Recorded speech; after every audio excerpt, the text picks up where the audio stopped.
मकड़ी जेड़ा जाल बनावे मरे उसे जाल च फस के जिस तारू विच मैं वड़ जांदी मरे ओ पानी विच वड़ के पहला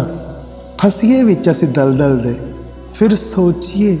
कड्डे कोई फड़ के तालब अली जद फसे जान विच पंजियां दे फिर वेंदे नी मुड़ मुड़ के फिर वेंदे नी मुड़ मुड़ के।